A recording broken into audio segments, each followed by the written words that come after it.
Okay, so what we're going to do right now is I'm going to show you how to sharpen a pencil in this method. Okay, it's a bit of a difficult craft to get used to, so be patient. You're going to need to do a lot of these before you get really comfortable with sharpening the pencil to a long taper. Okay, it's going to become very obvious as we start to draw why we do this. So just trust me on this. The pencil here, let's grab one that has a mid-length kind of shaft. Okay, the idea is to take the wood into the taper of the charcoal and make a beautiful taper to a very sharp point. No divots, no undulations, and so when you sharpen these, you have to be very present. You can't be daydreaming and thinking about things. I found that it's really good, you know, to do a couple of these up at home before you go into your classes, or if you're taking a workshop or somewhere, or a drawing workshop weekly. Try to do, say, I don't know, 2 or 3 of them up, because you're going to break them. What I normally do is I store them behind my ear. I just kind of put one here. I put one here. And then I have my pencil I'm drawing with. So I'm drawing, snap one. Just put it aside, grab a new one, and continue on.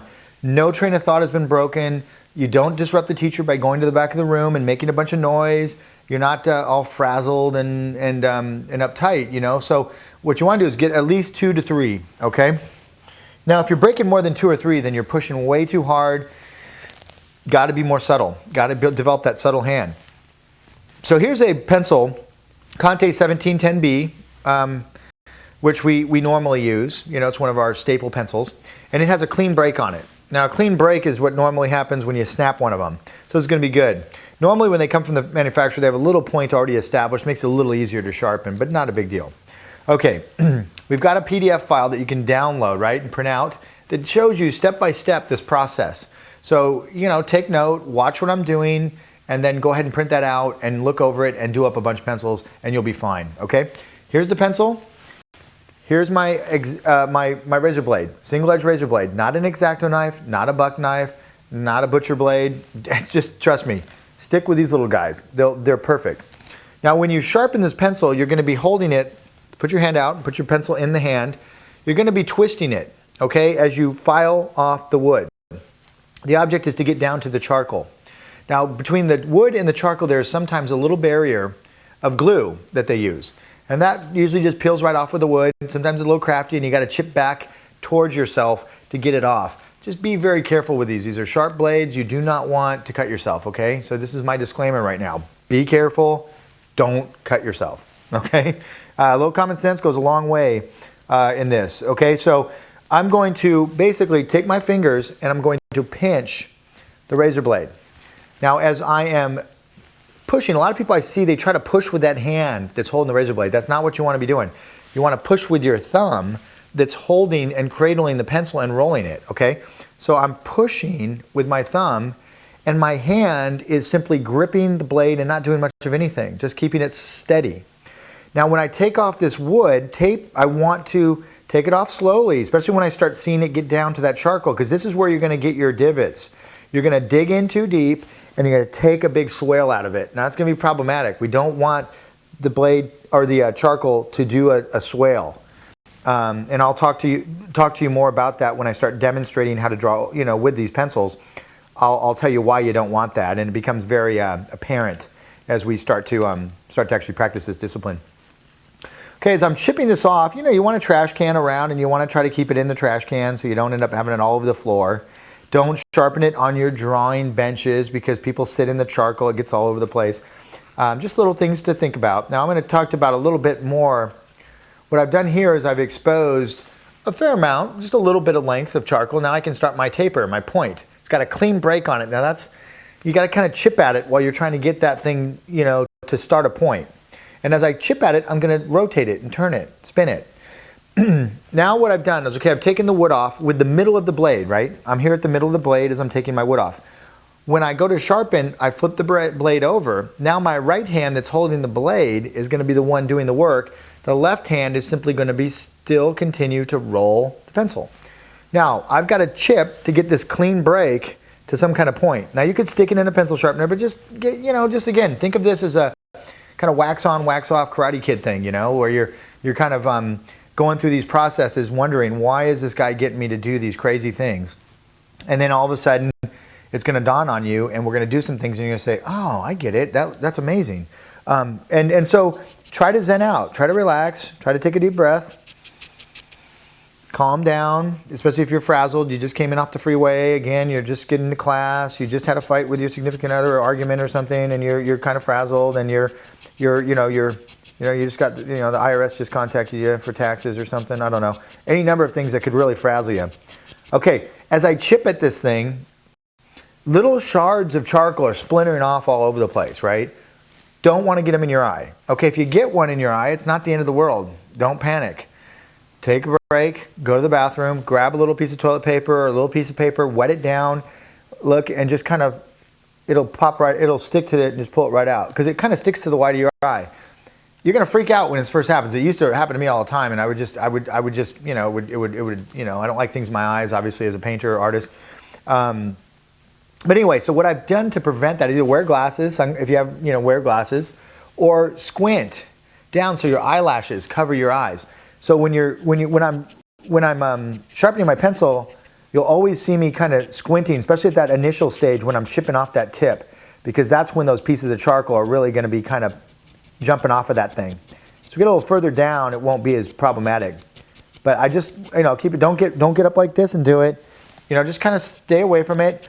And you can see I'm twisting it the whole time, and I'm just twisting away at it. You can even rest your arm on the edge of the trash can. It's pretty funny in art class because we'll have 20 people around one tiny little trash can trying to sharpen and tune up their pencils. It's kind of like a social thing. I mean, you sit there and you kind of small talk, and you just kind of talk about, how was your week and stuff like that. It's just kind of a social thing before you get class started. But this chipping noise can be very annoying if you're trying to do it when the teacher is teaching. So, again, do 2 or 3 of these up so that you don't waste your model time, you don't waste your teacher time, and that way you can just, grab a new one or something. So just trust me on this one, and do them at home. You turn the radio on and just kind of zone out before you start training at home. Do up 3 or 4 of them and put them in your box, and you'll be so much more relaxed when you come to class. And it's really all about staying present and keeping. You're going to hear me say that a lot, but it's very much part of the process. Is you have to be present to do this stuff good. Okay, chipping. I'm going to move a little faster. You don't need to move this fast. I'm just trying to do it so you guys don't get bored as you're watching this. Still working that tip, still cradling it back and forth, trying to get that tip started. Now this blade is a little bit of an older blade. You really want to, again, buy a box of those blades. You're going to blow through them. And you want to get one that's really, got a tip on it. A lot of these are from my box, and they're not brand new. I should have grabbed some new ones. Apologize for that, but you're going to run into that as well. When I demonstrate this kind of stuff, I try to make it as practical as possible and try to keep people realizing that, I'm just an artist just like you guys. I went through all the same training, same frustrations, same, learning curves, and had to learn all this stuff. And luckily had, some decent teachers showing me it and being patient with me, just like I'm going to be with you guys. So again, hear it, scratching it. Yeah, it's getting there. Yeah, it's just a little bit of a process to get that tip started when you have a clean break like that. Those clean breaks, they happen all the time, and you just got to deal with them.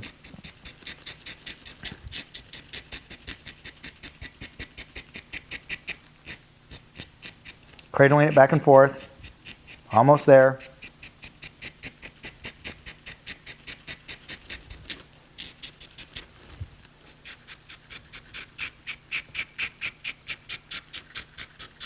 Okay, at this point, you've got a pretty good tip started.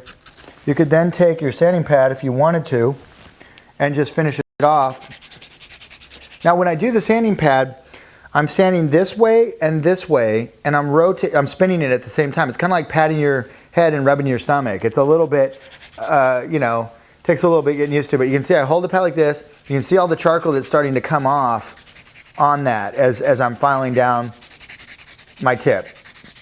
Now, some people use their sanding pads more than others. It really depends. I prefer doing most of it with a blade, but this can be a very, very handy way to get that thing really started and down to a nice point. Now, the charcoal that's on there, you just kind of tap it off. It goes into the trash can, and you don't have to rip off layer after layer every time you use it, Get some use out of those things. Put it back in your box, put it aside, and then go back to the process. Now a lot of times I'll just grab a remnant of some old paint rag or something that someone threw in the trash and kind of clean off that excess, the excess charcoal instead of scraping it. A lot of people will scrape it off like this, and sometimes that can score your pencil.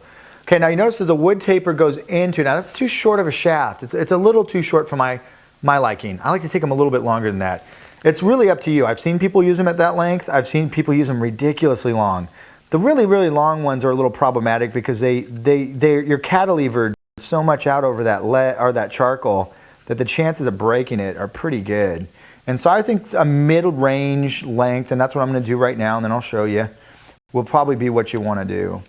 And again, I'm just peeling off like an onion, these layers of wood, and I'm staying pretty much parallel to the wood, meaning same angle as the wood, because you don't want to dig in. If you dig in and you get a really deep dig in, you got to back off and make sure you don't continue, because the wood will just chunk off a section of the charcoal, and then you've got, an issue. Now, sometimes as you're sharpening, there'll be a hairline fracture from manufacturing that occurs somewhere underneath the wood. That has nothing to do with you.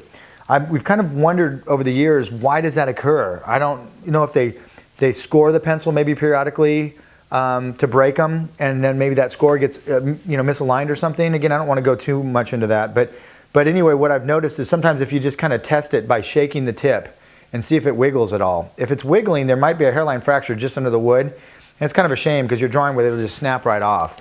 If you get a pencil like that, it's not always necessarily your fault. Sometimes, like I said, it might be manufacturing, or it might be that you're pushing down too hard and creating that fracture yourself by pushing on the pencil way too much when you're in the process of taking that wood off. Try to be delicate with this process. It's not like you got to be, the thing I like about the Conte is they're thicker, and they really do take a lot more wear, they take longer to wear down, they last longer as a pencil, they're a little more expensive than some of the other options I mentioned to you. But in the materials section of the lecture. Okay, so what I've got now is a pencil that's pretty much ready to go. I just might take my sanding pad one last time. Not pushing down very hard at all. Just spinning the pencil like this. You can't see because my hand's moving so fast, but I'm spinning it the whole time. I'm out here, I'm back here. I'm out here, I'm back here. So the whole time I'm spinning it. Now occasionally you'll get a sanding pad that either has a swale in it or a dome. The dome ones I like are really kind of problematic. So when you buy them, just kind of look at, sometimes it's hard to see through the little, because they're encased in plastic. Kind of see if you can see any kind of weird swale, convex or concave issue. Flat ones are obviously ideal, but I have gotten them, when you get a swale like that, you just got to kind of push the pencil into that swale and spin it as you go. So you won't be able to go out and back as much because you'll be hitting the high points of that swale. But don't worry about it. Again, just a little bit of thinking outside the box, being a little bit more common sense. Try to think about how would I get that thing to work. This one's fine, so I can go back and forth. These are just things that I've noticed over the years that can be problematic, And again, this technique is heavily rooted in this pencil sharpening technique. So do not underestimate the value of sharpening the pencil correctly. If you don't, what's going to happen is you're going to either hit a bevel when you don't want one. Say you want to put a broad stroke down, but you hit a bevel and it leaves a hard edge when you really wanted a soft edge. That's going to cause major problems. Not only you're going to start getting frustrated, but then you might start pushing harder, then you break your tip, and then what's starting to happen is this process of getting out of being present and starting to get in this hyper kind of stressed mode where no good drawing or painting is going to occur when you don't have your wits about you and you start getting stressed out. So again, take some time, sharpen up your pencils correctly. Trust me on this one. We're going to get into some serious training here, and we really want our pencils to be prepared so that we can stay as efficient and as streamlined as possible. Okay? Thanks a bunch. See you soon.